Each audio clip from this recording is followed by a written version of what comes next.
AP రాష్ట్ర వ్యాప్తంగా వైఎస్ఆర్సీపీ ఆవిర్భావ వేడుకలు ఘనంగా జరుగుతున్నాయి. తాడేపల్లిలోని పార్టీ కేంద్ర కార్యాలయంలో జరిగిన వేడుకలకు హాజరైన వైఎస్ఆర్సీపీ అధినేత జగన్ వైఎస్ రాజశేఖర రెడ్డి విగ్రహానికి నివాళులర్పించారు, జెండా ఆవిష్కరించారు. అధికారంలో ఉన్న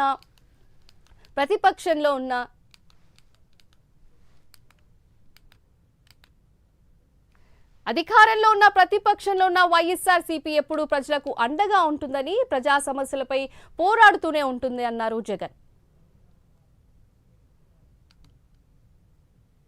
800 కోట్ల రూపాయలు విద్యా దీవెన కింద 4 క్వార్టర్లకు సంబంధించిన కేటాయింపులు చేయాలి. అంటే 2800 కోట్లు. వసతి దీవెన కింద ప్రతి ఏడాది ఏప్రిల్ మాసం వచ్చేసరికి 1100 కోట్ల రూపాయలు కేటాయింపులు చేయాలి. అంటే గత ఏడాది ఈ 1100 కోట్లు, 2800 కోట్లు, ఈ రెండింటికి సంబంధించి 3900 కోట్ల రూపాయలకు కేటాయింపులు చేసి ఖర్చు చేసి పిల్లల చదువులను ప్రోత్సహించాల్సిన పరిస్థితిలో ఈ ప్రభుత్వం చేసింది ఏమిటి అనంటే కేవలం 700 కోట్ల రూపాయలు మాత్రమే ఇచ్చి చేతులు దులుపుకున్న పరిస్థితులు.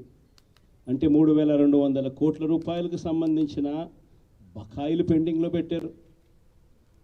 అదే మాదిరిగా మళ్ళీ ఈ సంవత్సరం 2024-25 సంబంధించిన ఈ సంవత్సరానికి సంబంధించి ముందుకు పోవడానికి ఈ సంవత్సరానికి సంబంధించిన విద్యా దీవెన కింద 4 కోట్లు, ఈ విద్యా దీవెనకు సంబంధించి ఈ 2800 కోట్లు మళ్ళీ కావాలి, 1100 కోట్లు వసతి దీవెన కింద కావాలి.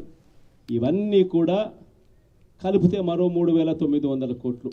సో ఆ 3200 కోట్లు, ఈ 3900 కోట్లు దాదాపుగా 7100 కోట్ల రూపాయలకు సంబంధించిన పిల్లలకు సంబంధించిన చదువులకు సంబంధించిన కేటాయింపులు చేసి చదువులను ఆదుకోవాల్సింది పోయి, పిల్లలను ఆదుకోవాల్సింది పోయి కేవలం 2600 కోట్లు మాత్రమే కేటాయింపులు చేశామన్నట్టుగా చేసి పిల్లల చదువులతో ఆడుకుంటా ఉన్న ఈ ప్రభుత్వానికి బుద్ధి చెప్పే కార్యక్రమం పిల్లలతో పాటు పిల్లల తల్లిదండ్రులతో పాటు కలిసి చేసే కార్యక్రమం కూడా యాదృచ్ఛికంగా ఈరోజు ప్రొటెస్ట్ కార్యక్రమం కూడా ఈ రోజే కూడా జరుగుతూ ఉందని కూడా చెప్పడానికి కూడా సంతోషపడతా.